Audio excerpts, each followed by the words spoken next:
Happy Labor Day, everybody.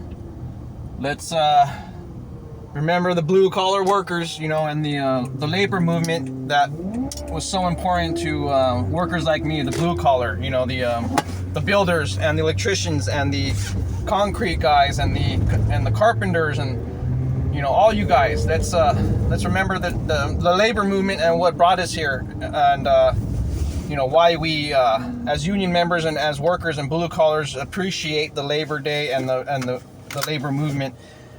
So yeah, happy Labor Day, everybody. To all the blue collar workers, go get it. You know what I mean? Dirty hands, clean money. That's the way it goes. You know what I mean? And that's the way we are.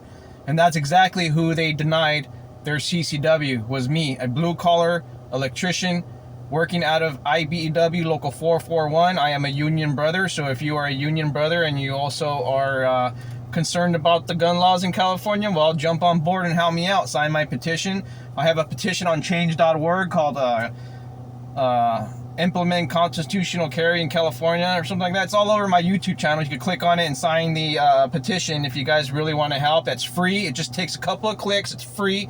And I don't know if you guys want to throw a couple. The money doesn't go to me, just to make sure that people understand that. If you drop change.org, $2, $6, $20, it all goes to change. It doesn't go to me. It goes to the organization that helps put these petitions together. So if you want to help them out, that's on you. Shoot $2 or $6, whatever, and it helps elevate the petition to get more views. So if you want to help out that way, also with dropping $2, $6, $20, whatever, shoot it over there. And also, I spoke to someone who's going to try to build a legal fund for me, I guess. So yeah, people are really starting to pick this up and want to support me. Okay. And let me tell you this right now, the Reddit mods are horrible, dude. The Reddit mods are trying to make me look bad. I think they're actually, well, they might be Chad suckers or something, dude, or they're just so into Chad Bianco, and that is the battle I am fighting here in Riverside County. Is all the FUDs and the boomers love Chad Bianco. I don't know why. They obviously don't. They only listen to one news source and they don't do any research whatsoever. And here's the thing about them is they only read headlines. Okay, they don't read the stories. That if they do decide to read, they don't read headlines. They don't read the story. They only read headlines. And that's what's so messed up about society nowadays and why we're so misinformed. Okay. So be careful with that. And I wanted to just clear the air here about other things, because people keep asking me, why don't I contact Second Amendment organizations? Well, let me break it down to you again here one more time, okay? I used to be a volunteer for a major Second Amendment organization in Southern California, okay? Their office is in Fullerton. If you know, you know. I thought they were doing great things for California. I met them a few years ago at an event at a range. So I went to go to a range and I met them and was introduced to them and met a few people. I thought they were cool. Some lady gave me her card and said, here, email me if you want to start volunteering. I emailed her that day saying, I would love to volunteer for your organization. I used to work with the Arizona Citizens Defense League, and I was the member coordinator for all of Western Arizona, and I was by myself. I did everything in Western Arizona by myself because everybody was over in Phoenix and Tucson and on the eastern side of Arizona, so I took care of all that pretty much by myself. There was a gentleman who I used to work with so many years ago. I can't remember his name. I'm so sorry, man. And I love the guy to death. He was such a good guy, but it's been so long and I've been through so much trauma in the last few years ever since then that my brain is scrambled from memories like that. So yeah, oh my gosh, I can't believe I forgot his name. He was such a good friend too, man, a good guy, and he got me into this whole political activism, working with Second Amendment organizations, telling me the ropes, showing me how to run the boots, how to speak to people, what key points to talk on. He was a really good guy, and he's the one that put the fire into my flame for activism. Okay, peaceful activism, the right activism, okay? He's the one that got me down the path where I'm at today. Educated enough to fight for these rights, okay? So, I used to volunteer for this organization every weekend. Every single weekend. Ask the people that know me. They would show up to my house and just drop off equipment in front of my door because they knew that I would go, because I was so reliable and I was so dedicated, and they knew for a fact I wanted to further the cause. So let's get down to the deep end here. Why these people are so shitty and crappy and why they left me hanging, okay? Because of their moral character. They lack it, okay? So I would show up to my house and there'd be equipment, you know, and then I have an email, David, you know, this is the equipment for so-and-so place, set it up over here, it's from this time to this time. You know, they used to pay for my lunch and all that stuff, so okay, cool. Usually I wouldn't take a lunch because I didn't want to take from the organization, because I felt like whatever, I just work right through it and just go home and eat. And most of the times too, the people, the venue where I was working at would feed me, so I didn't have to really spend any money.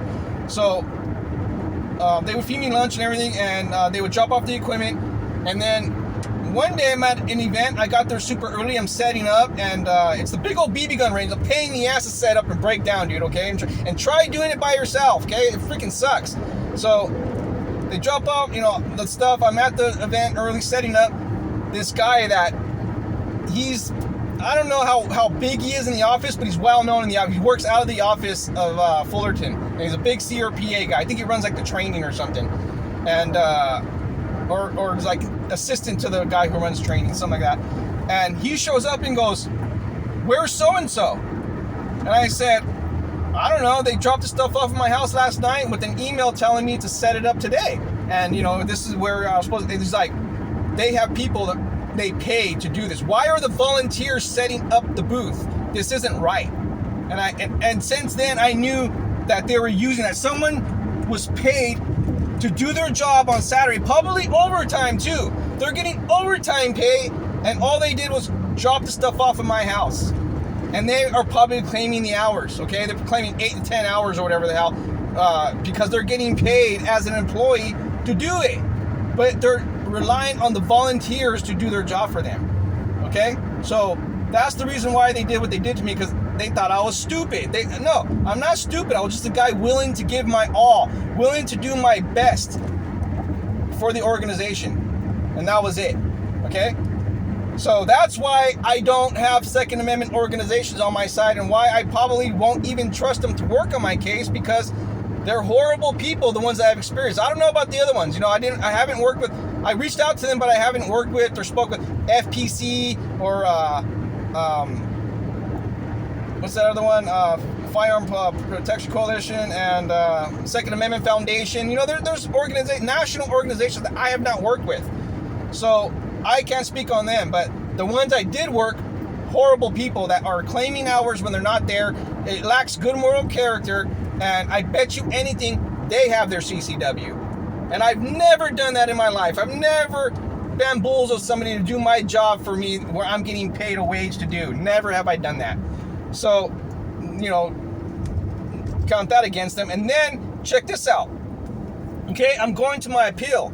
Okay, they left me hanging with my denial. Oh yeah, don't worry, David, keep going. We got you, got your back. We're gonna fight this with you, okay? During my denial. Then I filed the appeal. Oh, you know, you got this, David. Just file in. We'll come up and we'll help you out. And then next you know, it's time for them to step up and help me out. They're like, oh well, here, talk to this attorney. And this attorney, I talked to him, you know, a well-known attorney at a well-known Long Beach law firm, and they're talking about me spending at least $10,000 for me to hire this attorney who's connected with the Second Amendment organization. Their top attorney is volunteer president for this organization. So all that time I've helped them went out the window. Like, and this is way before my CCW process, way before my denial, way before any of this when I started working for these people. So all that time and all the time that they used me and all that time those people made overtime wages on my sweat and blood and tears went out the window. They didn't care, okay? They wanted to charge me $10,000 plus. They said, and we'll stop there. We're just estimating because you're in Riverside and we're in Long Beach. We're going to charge you the drive time to go and plead your appeal. And I said, oh, hell no, I can't afford that. So I did it myself. I had to. And then they're like, oh, yeah, David, you know, if you get denied, let us know. We're going to... And now they won't respond to me. Not when I got my denial, they left me freaking hanging, dude. Now I'll even show you how, like, I text some of the people. There's only one person from CRP that still responds to me as a friend, okay? Not as like whatever, this, that, but like as a cool friend that's following my case, that wants to know what's going on. But even he said, oh, don't tell him I talked to you. Don't tell them that, you know, just keep it between us because they're talking behind my back and they're trying to make me look like a bad person after all I freaking did for them, dude. After all the volunteer hours I did. Then, when I went to my appeal, I simply said, okay, you can't represent me. So now I called the organization back and said, okay, I can't afford the lawyer, but can you at least do this for me? I'm going to do everything on my own. I'm going to file the paperwork. I'm going to do this. I'm going to do that. Can you do one thing for me? Just write a letter to the judge letting him know that I'm a volunteer and the good things I've done for the organization. And just, you know, let him know that I'm, you know, not this crazy person that they're trying to make me out to be. You know, I volunteer and I do good things and I help out a lot. You know, that's all I asked him to do. I didn't tell him to represent me or even write a letter of good moral character. All I asked him to say was to write a letter to the judge saying, I'm a member and I volunteer. That's it. They denied me my letter, dude. The simplest, basic freaking thing you could do for somebody, okay? Just write them a letter and say, hey, he volunteers. Nope, they refused. Absolutely refused. And then I come to find out that they're working with the issuing agency. I still have the email from the person, the member coordinator person over there that does all the volunteer stuff. I explained my situation to her, and when she found out it was Riverside, she goes, oh, we got a really good relationship with Chad Bianco and the CCW unit, and we wouldn't want to upset him. We don't think we'll be able to help you. I'm like, what the hell did I just hear, dude? Are you serious? You're a Second Amendment organization and you're working with the issuing agency for monetary gain? And sure enough, what do you know? There was an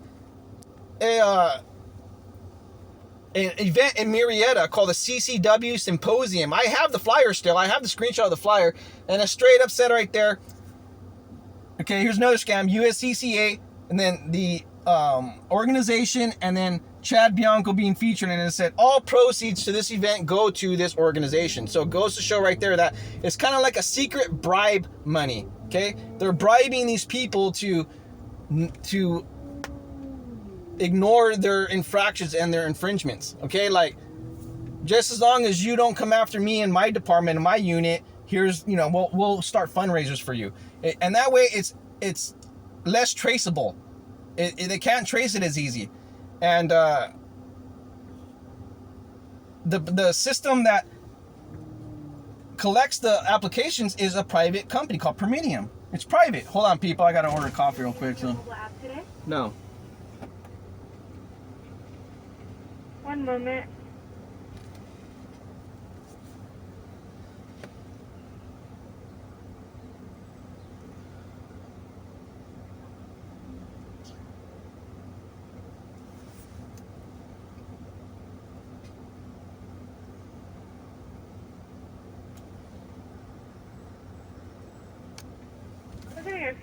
I just want a black coffee, medium, please. Yeah, of course. Anything else? That's it, thank you. Okay, first window. So yeah, they wouldn't write me the letter. Sorry about that, people, but you know, need my coffee. Well, I don't need it. I just enjoy to have it every once in a while. So, but yeah, another McDonald's coffee. The other coffee is pretty good, dude. You know, I don't know what the hell they put in it, but it's good. But yeah, people, I'll send another update in a little bit and let you know the rest of the story here. So,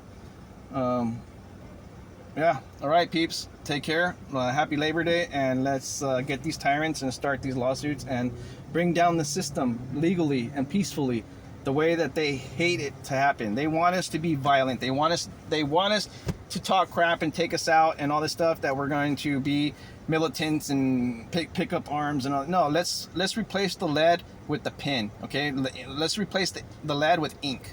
How about that? All right, let's learn how to fight this peacefully, intelligently, and as real patriots. Okay, people? God bless America. Love you all. Be kind to each other. Show each other love. Let's keep the peace.